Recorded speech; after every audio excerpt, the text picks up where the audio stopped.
Appreciate you being here. It's the BS. My name's Jason Bailey. There's Nikki D. There is Nelson. And I feel like we're getting ready to talk to one of the biggest rock stars of all time that's been hibernating.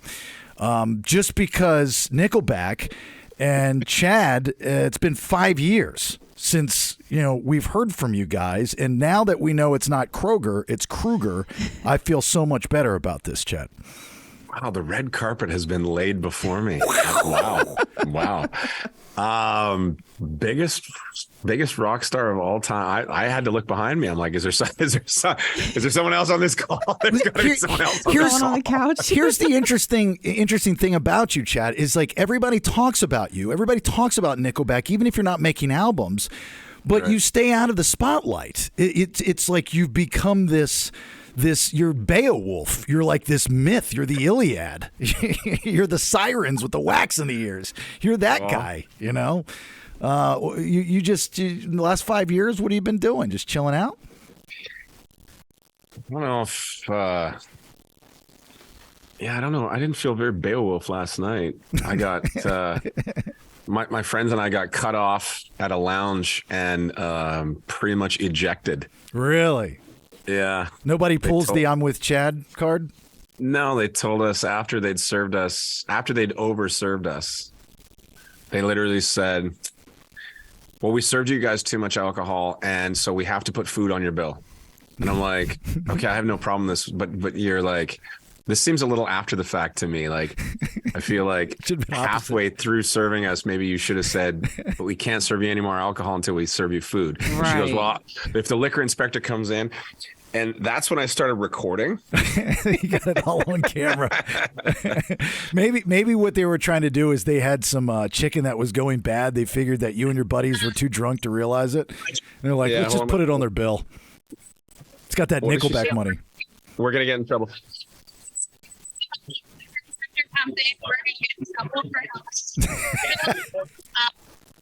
You got it all. Now are you going to release that on social media and let us all see it? Social media, I just gave it to you. That's the same thing, right? It's exactly. Now interviews just go everywhere. So this girl literally says, we're going to get in trouble from the liquor inspector because we've served you too much alcohol and we didn't put any food on your bill.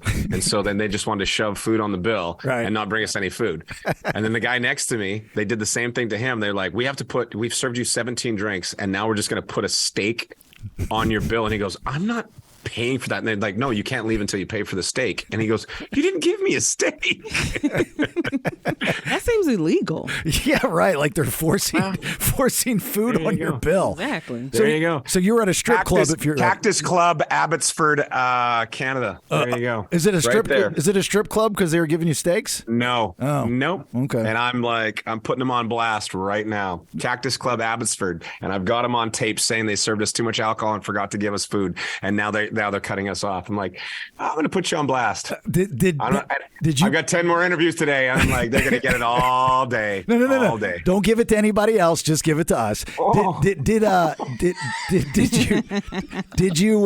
you pick up, like when you go out with your friends, do you pick up the tab or do you split it? Honestly, really always pick it up. I try to. Brad's behind me. Like Brad's just like, dude, be real. You always pick it up. I try to, but like, there's usually, damn near an arm wrestle or a fist fight because they're all like, dude, you always get the bill. Like, let me get a bill for once. I mean, if we're ordering like stupid wine and the bill goes through the roof, then I insist. I'm like, you didn't order that wine. Like that's not okay for you to pick up that bill. So in those instances, I will insist that I take the bill. But, I do have friends that strategically watch and see if no wine has been ordered, they're like, I got this one. Do you have the friend that conveniently gets up and times it out perfectly, gets up and goes to the bathroom knowing that the bill will already be there before he gets back? It's so bad that now when we walk into places, if somebody wants to get the bill, they leave the credit card as we're walking in. It's like everything goes on here. Don't let him, and that's nice because nobody wants to feel like they're being taken advantage of. And I don't. I hang out with I don't hang out with like a lot of celebs or billionaires. I hang out with a lot of 9-to-5ers. Mm-hmm. And I'm like, you guys, I sing songs for a living. So let's just keep things in perspective. Like, come on, like, you work way harder for your money than I do for mine. So like, come on. And, I'll try and give them that speech a little bit. And then sometimes they're just like, they'll just give me the fuck off. See, I don't think, Nikki, would you have a problem if we went out with Chad? I think I would just chalk it up as like Nickelback's an LLC and they just write it off at the end of the year. Oh, I'm not going to have a problem. Yeah. Anytime I don't have to pay a bill, I'm happy. Unfortunately, for you guys, it's called payola. So that's right. By the way, Nelson, can you put another Those Days in rotation today, please? I can, yeah. Heavy. And gifts are on the way. There you go. We're gonna get those new Nickelback sneakers. I can't wait. Yeah. All right, what did they call back in the day? They called it independent radio promotion. Actually, you know what's funny about that, Chad, is I just made that joke to my program director. There's a band that he's playing, a song he's playing I'm not a fan of, and I was like, oh, those shoes must have come from the label. Right. Because back in the day, you're right. The music director always had brand new white shoes on, and you know where he got them from. Right. Yeah. Now, wasn't it always like, so every radio station puts on like a festival or a show every year. And the labels are always like, you need T-shirts for that, right? So we're going to donate all the T-shirts for your show. Right. Nudge, nudge. Wasn't that the thing back in the day? But we want the band not to play. We don't want them to curtain jerk the festival. We want them towards the end when the sun is setting and people aren't as hot. That's when we want them up on stage. Exactly. All right.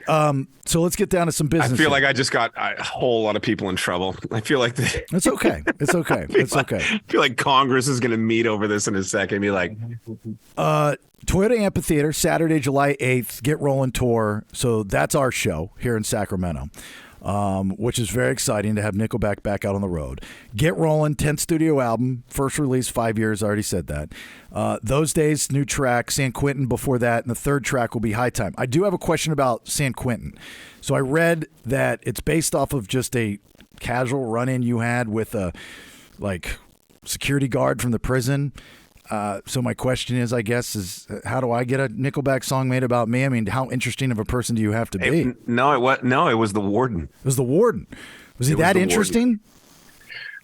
I was shocked at how young the dude was. That's all. I mean, honestly, I was just kind of like, he introduced himself, and I'm looking at this guy, and I'm just like, nah, this dude's, there's just no way. And everyone behind him was like, I'm like, oh, you're literally like, you're actually the warden for San Quentin. He's like, yes. And I'm like, wow. Because I'm picturing somebody. Right. Picturing the guy in Shawshank. Yes, I'm like, I'm not going to use the word obtuse at any point in time in this conversation. Round. And I'm just like, and then every moment from there on where he was talking, I wasn't listening, and I'm just literally like, I was like John C. Reilly in what's the thing? It's Dewey Cox. Yeah. And she goes, oh, yeah. And when his wife's sitting there, don't you dare write a song right now, Dewey. And he's just sitting there writing a song in his head. That was literally me. I'm just where were you that you met this guy, and how was it that interesting? The guy, a lot of songs are made about women, right? I always found that interesting. Like, where are these women at now? You've got a song about a warden from a prison in California. Yeah. I mean, it was just sort of that. I was shocked. I'm like, so when you meet someone for the first time and you tell them your job title, and you could say, I'm a plumber, I'm an electrician, I hang drywall, whatever the hell it is. When someone says I'm the warden for San Quentin, it's like, it carries a bit of weight. It's like cool. This.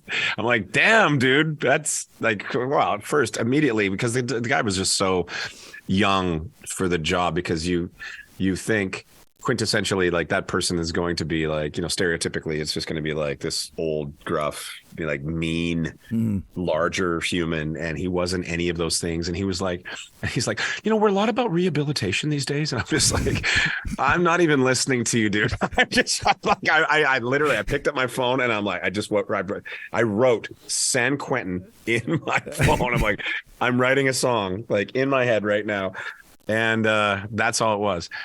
Were you taking like a tour of the prison or something? Like, where'd you run into him at? No, I'm not going in there. There's an excellent chance you're not coming out of there. Were you serving some time? Is that where you've been the last 5 years? Right. Yeah, exactly. Do you think that, I wonder how many people, if you ask them what the capital of California is, that they would actually know it's Sacramento. Not a lot. We're always, it's always LA, the Bay Area, stuff like that. We're like, you're actually the capital city you are the capital of California. I've been wanting to ask you this question for a very long time. There's a rumor that I've heard from people that have written with you, and I want to know if this is true. I'm going to start narrowing this down quickly. I'm just going to be like, yes, go on. that you will purposely throw in just some nonsensical, whacked out lyrics in your songs just to mess with people. Is there any truth to that? No. You don't put any lines in there. They're just kind of funny and don't really make sense, but know that they'll catch on. No. Okay, so spill the tea. Who was it? I can't tell you. I can't. See, well, I know Zach Brown.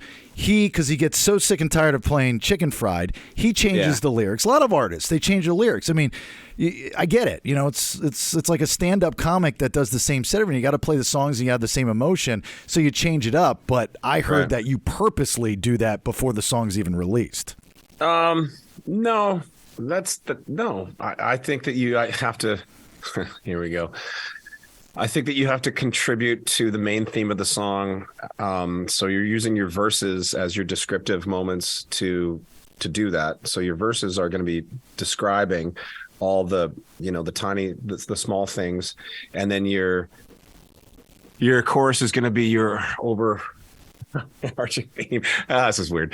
And then so I don't think that you should just say something. In fact, the only person I was in a room that ever wanted to do that, just do something sort of nonsensical and just put something whimsical into a song that wasn't contributing to the main theme of the song purposefully to make someone go nunk, was Carly Rae Jepsen. And she's like, well, I just kind of like lines that don't make sense. I'm like, yeah, there's enough people that aren't listening anyway. Like, I would just do the best you can to continue describing what's going on in the song to keep so if you're making a movie or you're telling a story and then you just throw somebody the biggest curveball and they all go, huh?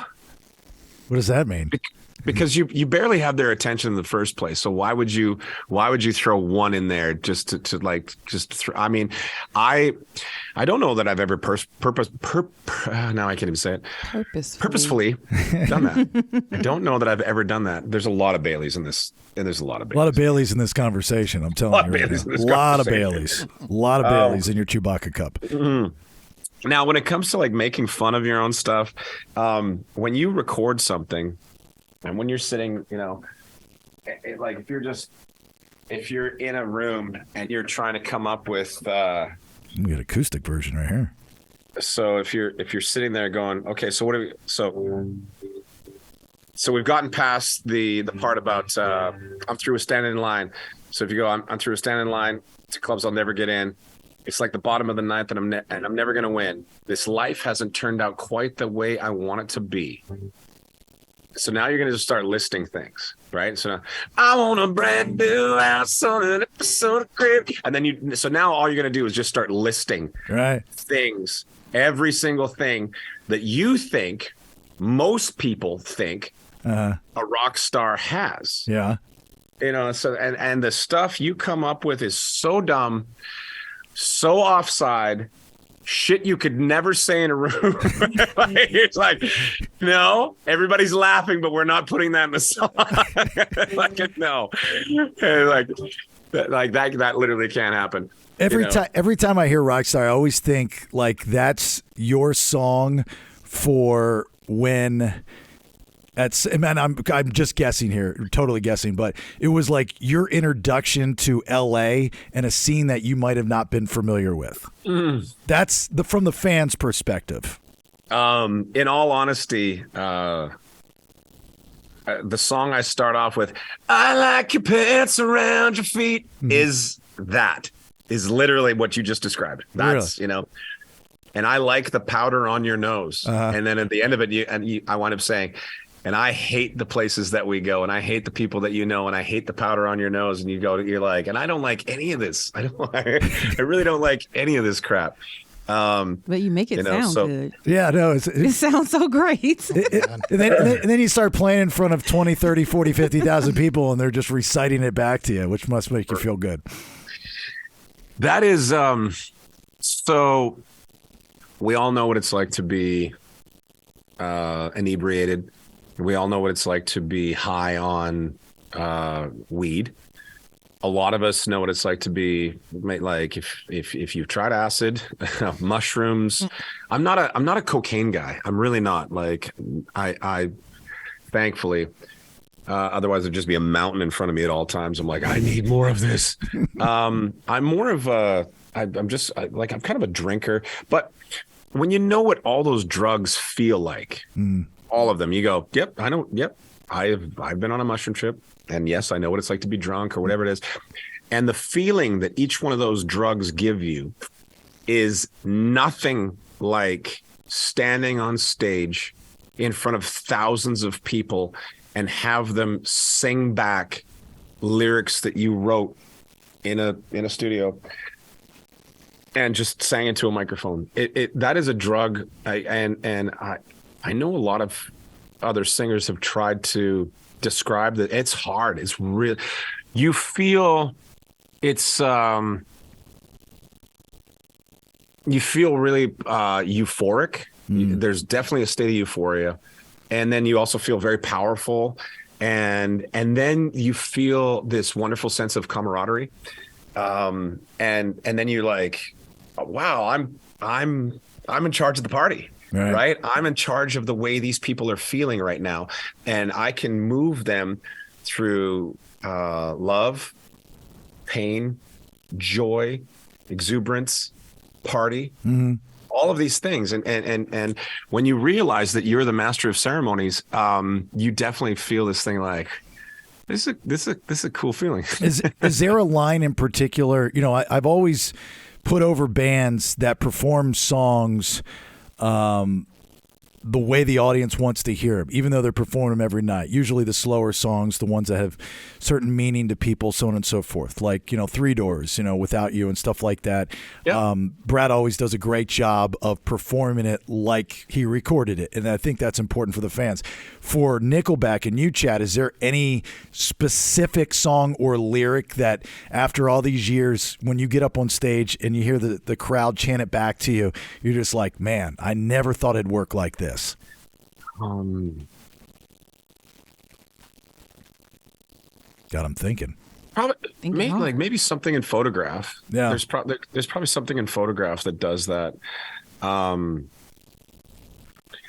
there's different moments, and they weigh differently at different times, because when you've got the crowd down and you're singing something to them and they sing back something emotional, it's just a different feeling than when, you're ending the show and it's Burn It to the Ground and it's, we're going out tonight, I could go to every light, and so you've got that thing going on. So there's, it's just weighted differently.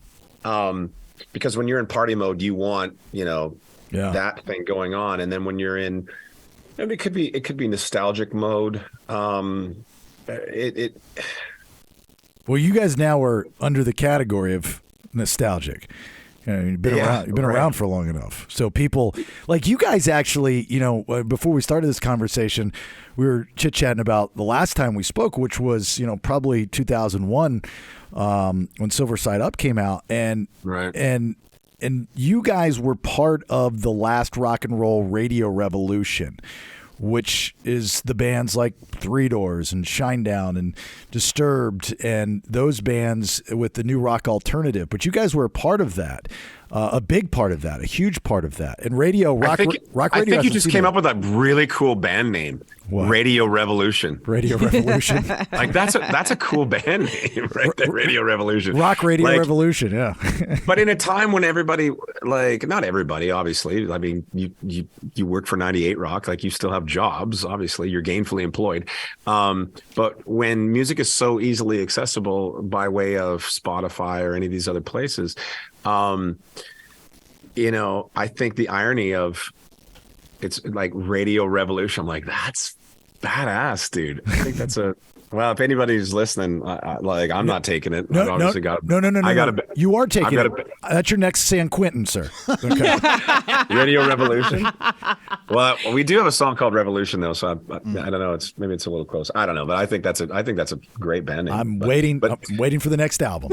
You could always call it Bailey's. Bailey's Radio Revolution, and then just featuring Chad. Yeah, featuring Chad. The jug. As much as we think that Bailey's is just innocuous, it's just like it's just an enhancer. You know that Bailey's is made of whiskey? Yeah, I did. I'm just drinking whiskey and coffee right now. Like, I can try to hide my alcoholism behind, something that we don't deem to be. It's like, oh, hey, it's just a little coffee at Bailey's. No, it's coffee and whiskey. Let's just call it what it is. There's no way he's drinking alcohol in a Chewbacca mug. He wouldn't do that. That's sacrilegious. Chewbacca didn't drink. You never saw him. Even at Cloud City, he wasn't having a drink at the table. Lando would have subsidized this for sure. Absolutely. I read an interview. You have said it publicly that you think this weird hate, shade, whatever you want to call it, towards Nickelback over the years has faded out. I agree with it, but I don't understand where it came from. Like, how did Nickelback get that stigma? Like, you didn't do anything. Going back to the beginning of this conversation, you're just a dude chilling, playing music. You've never been controversial, never been polarizing. Where did the backlash for some reason against the band come from? You work at a radio station. Yeah. You cannot tell me that there aren't bands that you play. Please don't say mine. I would understand if you do. But there are bands that come on and you go and you turn the volume off immediately. You're like, I can't, you don't get to, you're not the program director. Right. You don't get to pick what gets played on the radio station. Right. But you still have to listen to it. Yeah. Just like everybody else in the world. And when you're played on as many formats as we were played on for probably like a solid 12 years, it makes it tough to get away from the band. It really does. And I get it. There are bands that come on and I'm like, nope. I for whatever reason, I'm just like, I don't like this. And that's the same as putting something in your mouth. Like I don't like this food. I don't care for this. It doesn't, there's no endorphins. There's no serotonin going on right now when I eat this food or listen to this music, whatever it is. Right. And you get away from it. You just no, but we made it a little tough for most people to get away from us for a while. You did. Oh, it's our fault. It's our fault. You're contributing. I just write the songs. We play them too much. Is that what you're saying? I don't ask you to play them. My record company probably does. That's interesting. I didn't expect that answer. I don't know what I expected, but you're right.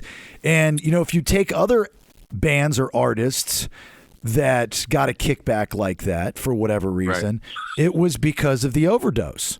And the popularity, my dad to this day, if he hears blowing like the air, I'm blowing like the metal on the edge of a knife, blowing like the air on the edge of a knife, so come on, hold tight. He's like, I hate this song. I'm like, you hate Meatloaf? He goes, no, I just hate this song. I'm like, why? He goes, because they played it 10 times a day. And he's like, I can't stand, to this day, he just can't stand the song. It comes on. He's like, ugh, please change that. Please don't. I can't hear that, because he has this disdain for the song. And I think that's true for all of us. I'm sure at some point, if somebody hears, never made it as a wise man, they're like, no. I love that song. Yeah, amen. That's one of my faves. But you know what I'm not going to do? I'm not going to apologize for my success. No, I'm not going to apologize because the reason you guys play it or played it or any song that you do a lot is because most of the population wants to hear more of it. Yeah. Right. And that's the only reason why you have playlists. Otherwise, you just play whatever the hell you want. You know, you just sort of blah, blah, blah, blah, blah. Do you we think, have one of those too. Do you think also the contributing factor is, I've always found this interesting with the fan base of bands, is that there are bands that have a formula. They stick to the formula because it works. Nickelback would be one of them. Three Doors would be one of them, since we're talking about those guys too. So do you think Burn It to the Ground sounds like Rockstar? I'm not, no, you're missing. I'm not saying every song. Oh, I'm just okay. saying, I'm just saying in general. And then there are bands, usually a sophomore album, after success from a freshman album, because they get the leniency from the label to do so. They go off and do their own thing. Whether it works or not, it's not the point.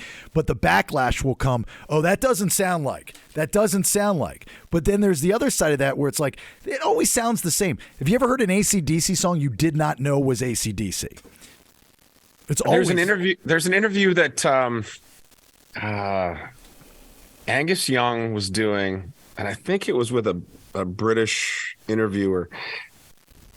And the interviewer says something along the lines of, what would you say to people who think that this album sounds exactly like your last album?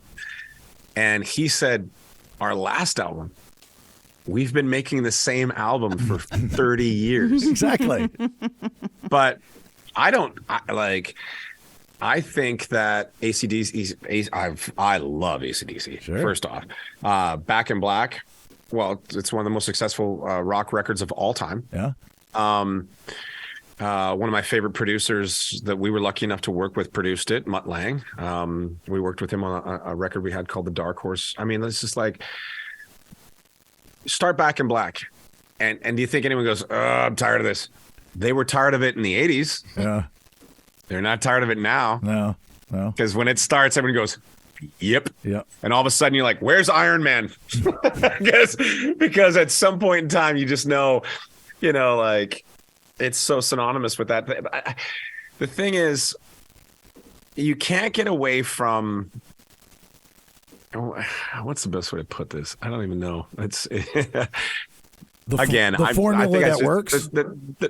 It's not about that. It's about, like, so you're telling me verse, chorus, and either breakdown or guitar solo, last chorus out. Well, do you know how long you guys have been playing that same formula? And every single song you've ever played that's ever been written since the dawn of recorded music, and I'm formulaic? Like, no. Well, again, it's not. It's when I say formula, I'm talking about the blueprint of the music. What blueprint? So anybody can just, so if I say verse, chorus, breakdown, or guitar solo, last chorus, go. That's a hit formula. So anybody can just write a hit song. No. I don't think it works like that. Let me give you another example. So Linkin Park's last album, I'll never forget reading comments that I think Chester made, or he did an interview, and he was upset because of the backlash that they got from their last album because it didn't, quote unquote, sound like Linkin Park. Whether that contributed to the horrible loss of Chester or not, I don't know.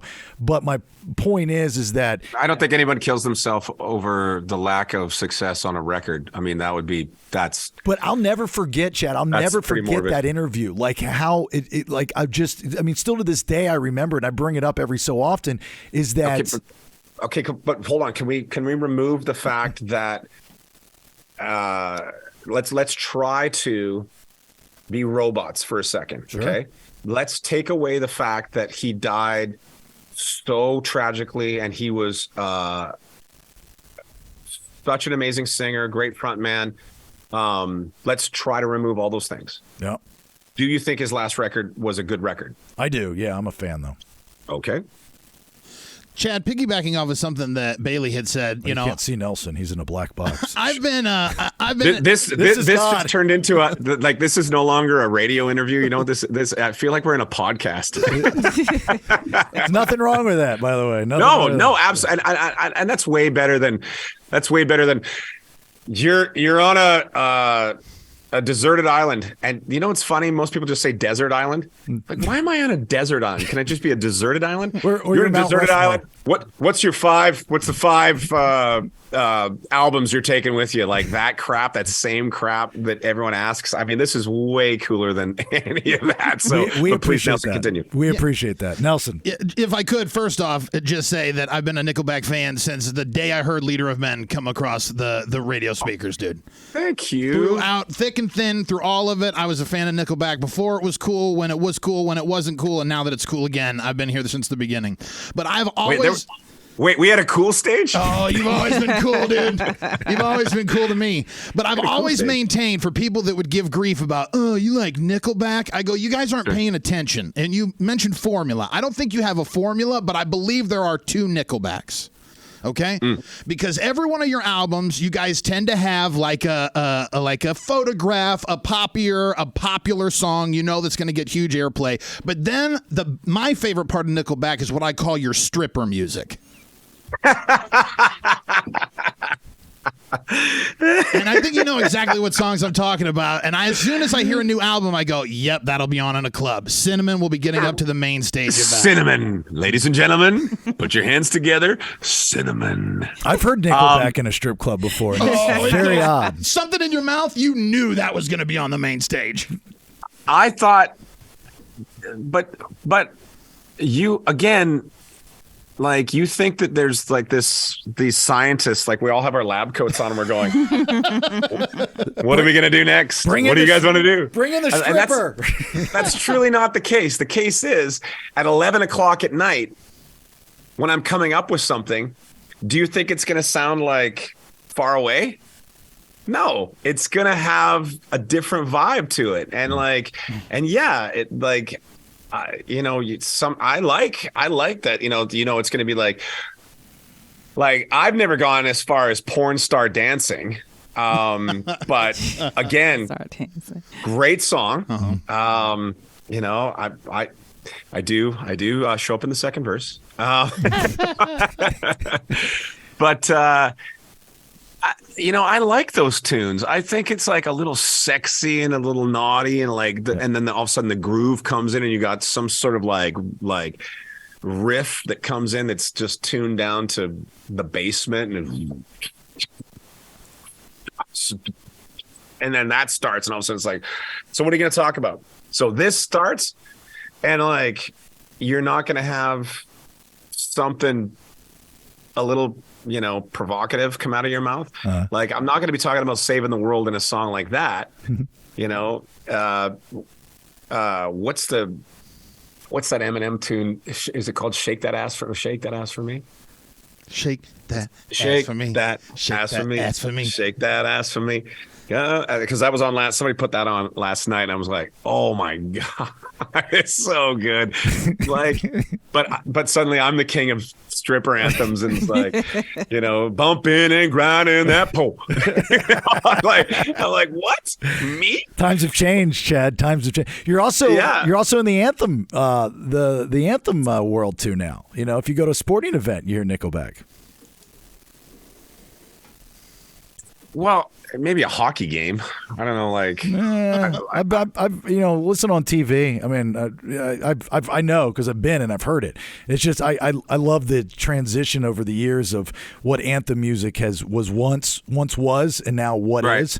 Right. Totally different game. Yeah, like, but honestly, I think, you know, and again, if you can remove yourself from the mindset of, there's, you know, members of Nickelback sitting here like Mr. Burns from, you know, The Simpsons, just like, what are we gonna play for them now, Smithers? You know, like, that's not really the thing. Like, we're just making music. That's all. Like, but I think we just try harder than. Have you ever met a musician? Do you know how lazy? Do you know why most musicians become musicians? Because they don't want a real job. Because they don't want to get a real job. Right. And then they date hairdressers, right? You know, because those are, like, they actually have a job, and then they support them until they move on to their next hairdresser, right? And they're like, someday I'm going to make it. I just don't really like. And so when you get in the studio with these people and you realize, like, wow, you're incredibly lazy, even when it comes to something you truly love. And that is just a crying shame. And I've been in the studio with hundreds of them. And they're like, bro, that was a solid 10 minutes, dude. Like, let's just go do something else. I'm like, let's do something else. So just because my work ethic when it comes to, creating something or making something special, I'm like, the world's going to hear this, right? Yeah. So do you just want to half-ass it, or do you want to make it good? Or do you want to really put some time and effort into it and make it really good? Because the world is going to hear this. Why don't and I'm not, if you go to Nashville and you go up and down Writers Row, right? Those guys have a cup of coffee and they've got an acoustic guitar and they write it at 10 o'clock. They got a session at noon, and then they got another one at 2:30, right? Every single day, 3 songs a day, different groups of people writing songs professionally every single day. Tennessee, all day. The craft of crafting a song. Yeah, Brad, that was crafty. There's 3. The art of making something. You ever cook something for someone and think to yourself, I can't wait till they taste this, because this is like, I am killing this. I'm killing this right now. Like, this tastes so good. I cannot wait for my guests to taste this, because I'm like, I put time, love, and energy into this, and I cannot wait for them to taste it. And all you want them, because if you just made it and you're like, you're just like, whatever. Yeah, I don't care. That's a whole nother conversation, by the way. So why'd you cook it in the first place? But when you make your special dish, and we've all got that dish, right? And you make the one that you're like, this is where I slay. This is my one, where someone tastes it and goes, oh, wow, what is that? That's so good. And you sit back and go, right? Yeah. Because you worked at it. Yeah. And you put the time and energy and love into it, and you wanted them to enjoy it. Yeah. That's all you're doing. First off, when you taste it, you enjoy it. I don't make music I don't like. Yeah. Like, so this is like, I don't want this to sound conceited, but like, I'm the biggest Nickelback fan in the world. You should be. Yeah. As you should be, right? If you ask me what my favorite band in the world is, I'm like, well, the one I'm in, because I'm really proud of, the music we've created, and the fact that we've been around for 27 years and we still have a career, like that means something to me. It's really important to me. Like, and I'm proud of that. Yeah. Anyway. And second would be? Oh, again, time of day or place. Yeah. You're not going to go to the beach and listen to Metallica. No. Jack Johnson. You're not going to. Dave Matthews. You're not. Yeah, you don't want to go to a nightclub and hear Nickelback. Yes, you do. No, but depends I'm just trying to make the point. Like, I know. Whatever. We got it. Right. You know what I mean? Like, it's mood based. Yeah. It really is mood based.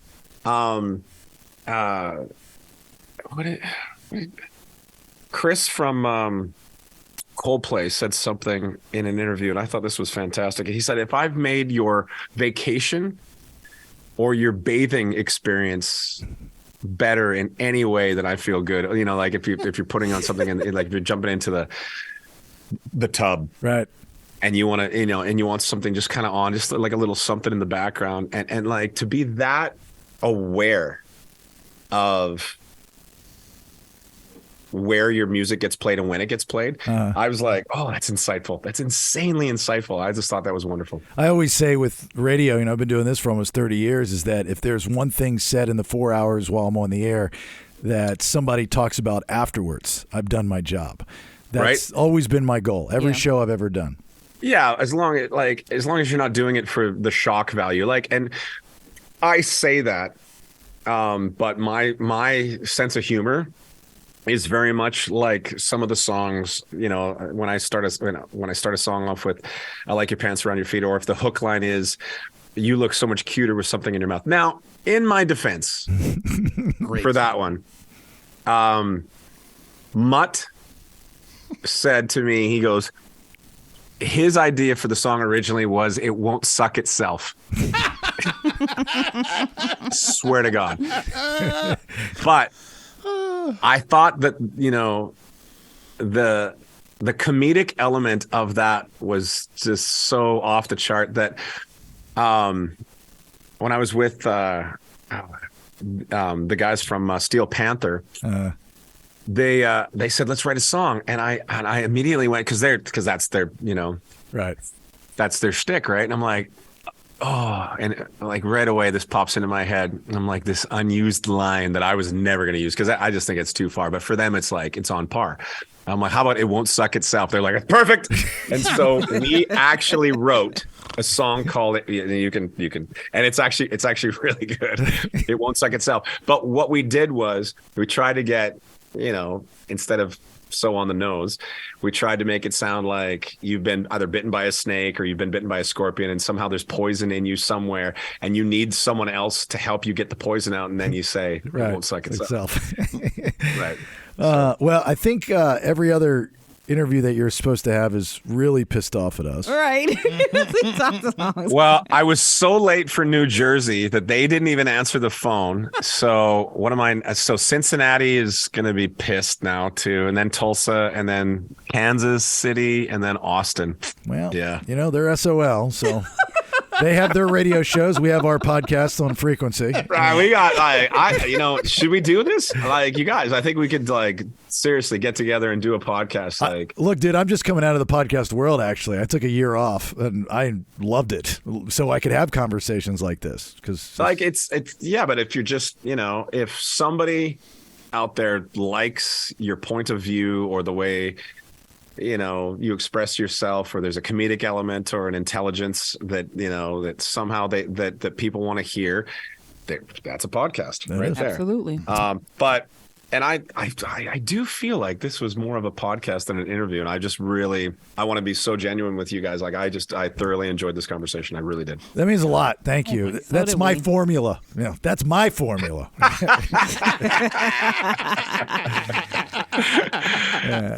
All right. Suck it. Suck it.